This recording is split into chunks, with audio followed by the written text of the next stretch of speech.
Welcome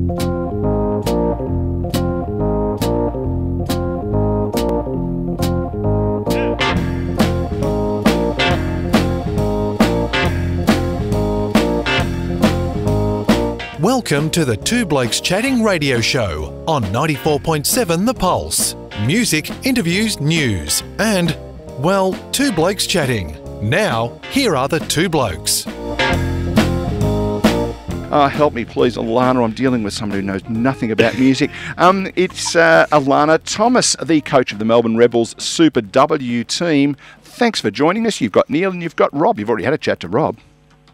Thanks, Neil. It's really good to be on the show. It's great to have you here. AT, I think this is your third, maybe even fourth chat in my little sporting radio career. Appreciate each and every one of them, and each time we've talked to you, you've sort of taken on a new and bigger role, and women's sport is really, really big around cricket and AFL football, which is quite prominent, and, well, netball, of course, but they've been doing that in their own right for a long time. The thought of women playing rugby is probably more frightening than playing AFL football, because I don't mind admitting it is ridiculously physical. You yourself have played for Australia, so you've been in the game for quite a while at that level. Let's talk, first of all, what would attract women to want to play this seemingly brutal game, and you would know firsthand.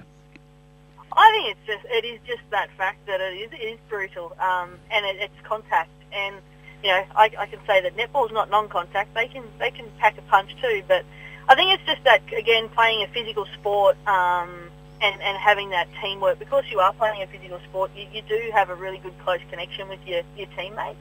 And the sport as well, you've got the two different versions in terms of the full 15s version and now the 7s and Olympic, the Olympic sort of the attraction to go to the Olympics with the 7s version, the shorter version of the game, seeing that a lot of sports are going to that shorter version. So there's sort of a fit for everyone, and that's what the 15s game is it's got anyone, any shape, size. You can be tall, you can be short, you can be really fit, you can be not have the greatest fitness, but there's a position for you in a 15s team, and I think that's the unique thing about rugby and something that I really enjoy and love about it. And Alana, I did some research for this interview. There you go. That's the first time in the history of man. You're not a native Victorian. You come from north of the Iron Curtain, as it's been for the last 6 months. Is the reason that we sound a little bit surprised about women playing rugby is because rugby has a relatively low profile in Melbourne compared with those other sports?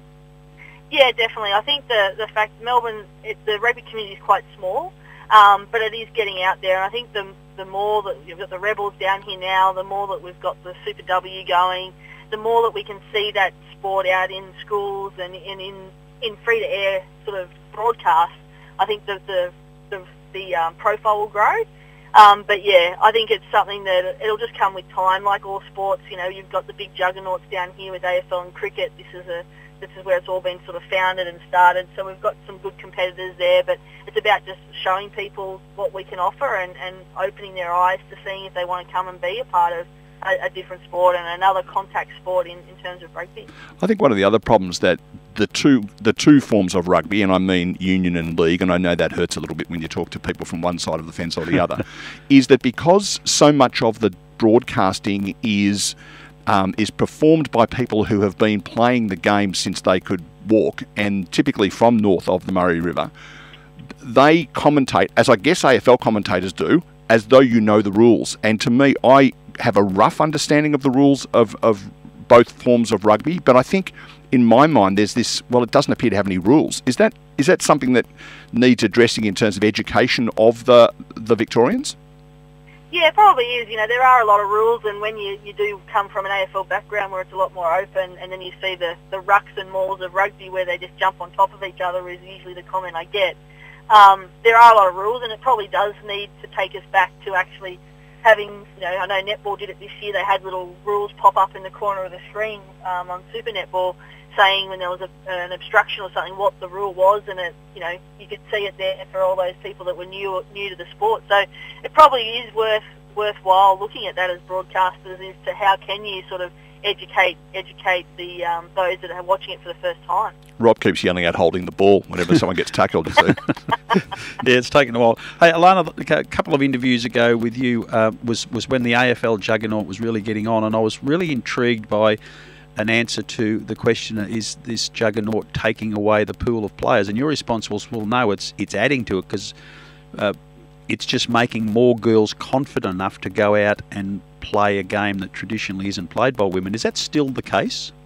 Definitely is. I've literally just finished with our Melbourne University Aon Sevens team, which is a high performance sevens squad, and we've actually got 3 girls that have played AFLW in the squad trialling at the moment. And what I think it is I think as women's sport, we're actually able to support each other. And you know, I saw it up in New South Wales in the rugby league, where we've had rugby union girls go and play rugby league in the NRLW, and I think the support that we're all giving and the profile that we're all giving each other sport and saying, hey, women can play contact sports is fantastic. And that, I think, is still the case, because girls are saying, I can play a contact sport, I can play another sport, and there's many options out there for them to choose. So I still think it's a fantastic thing.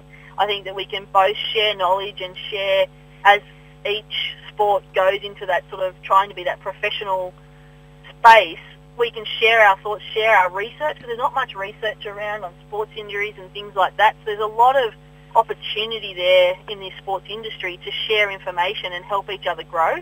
And, you know, I look at Chloe Dalton, gold medalist at Rio, comes down, plays for Carlton in the AFLW, does a fantastic job, goes now trying for Tokyo. I think it's just they're just great stories to keep building our profiles up. Yeah. No, it's really good. Now, the game, as Neil mentioned, in Melbourne is not a big thing, so you've got a tough enough job as it is, but clearly you're making great inroads. What may not be helping, of course, is the performance of the Australian Rugby Union team, which they did have a men's team. Did have a big profile back in the day of John Eales and Matt Burke. There were names that, well, they weren't necessarily household, but when they were thrown around, Dave Campese. Yes, those sorts of names. The game had profile, and the Australian team were, if not number 2, occasionally number 1 in the world around the incredible All Blacks. Some recent performances have suggested the game at the men's level, at the highest level, is really, really struggling. Are you, as a group of leaders in the game, a bit concerned about where the profile of the sport is across Australia?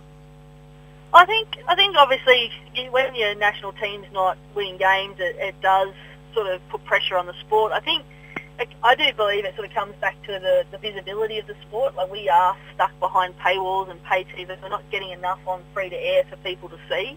And, you know, I think we're in a position now where we've sort of been the last couple of World Cup cycles and we haven't performed that well.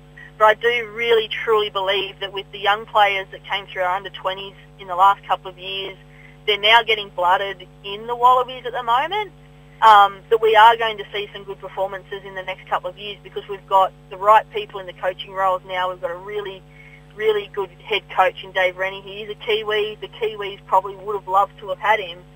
But he's going to be able to build these young guys up that have had success over New Zealand at an underage level and have won and competed at World Cups and beaten them. So I think there is some positive there, but I think at the moment we're coming from a long way back. You know, we're coming from a long way back with all the other sports in terms of their visibility out in the marketplace and their broadcast deals allowing them to see to the public and through public free-to-air TV, whereas we're still through pay TV and we're not getting that visibility out there to the sporting people. And of course, when people make the comparison between New Zealand of 3 or 4 million people and Australia of 25, why can't we be better? But the reality is, any male born in New Zealand wants to be an All Black, whereas you're probably only dealing with maybe a pool of 500,000 people that might have a direct connection in Australia with the sport. Would that be a reasonable analogy? Yeah, I think so. I think, you know, I love to say that Australia and Melbourne, Victoria, we are the sporting capital of Australia. Maybe 2020's put a bleep on that, but I think that Australia, that's why people love Australia. We love the outdoors, we love our sport, and we want our sports teams to perform, but we've got such an array of sports that at a high level, the pool of players, you do have a diminished pool because everyone is trying to get the talent. and pick them out. So I think that is a thing, but I think it's a good thing because we are a nation that's built on sport. So it's a matter of us just continuing to develop and grow and give players the opportunity, because I think having variety in sport is a massive part of what makes Australia great. Now, just quickly to coaching, women's coaching in contact sports is something that it seems to be left to the men to do. There's very few women have broken through that ceiling. You're one of them that has. Just tell us a bit about your passion for coaching, because I saw it start off when we did work together years ago, but it's clearly grown to the point now where you really are getting the plaudits you deserve in that role. Yeah, the coaching for me, like when I was a player, when I put my mind to something, I want to do it well. But I also want to make sure that the whole reason I coach is so that other female players get the opportunity to play and be the best they can be. And I think having female role models, when I grew up playing sport, my idols were men. Like, I loved Alfie Langer. I loved Ricky Stewart's and those, and they were all male. I didn't know there was female sport. Even when I got high into rugby, I didn't realise there was an Australian national team. And that really is embarrassing for me now to say that when I look back. But I want to make sure that we give girls all the opportunity, but also for coaches, for people who want to coach, it's about giving them opportunity and allowing them the opportunity to coach and try their trade. And, we talk a lot of talk in media and stuff is around we don't have enough women's coaches, but it's because we don't get the opportunities and we don't have the pathways established like the men do. So it's about creating them. And, if I can go through and start creating and showing people that you can do it, and it takes hard work, but hopefully by me knocking some walls down and the like, it opens that up so that the next generation of coaches or players coming through, they don't have to have those battles. But I think we're turning the corner. We can still do better, but it's a matter of just keeping at it and keep working hard and showing that you're good enough, and just not taking any knockbacks, just picking yourself up and going again. Magnificent stuff. When you get yourself down to Geelong to steal a few rugby union players and post-COVID times, excuse me, would love to have you in the studio for more of a chat, because I love the aspect of the coaching and what you've done has been sensational. So congratulations to you. Thank you again for your time. Good luck with your projects, and we'll be keeping an eye on what you're doing with the Rebels and attracting more people to what is, well, it's a great traditional Australian sport. It's on the wane a little bit. Let's see it back to where it was. No worries. Thank you very much, Rob and Neil. I appreciate you catching up and talking all things rugby. Thanks, Alana. Thanks for your time. See ya.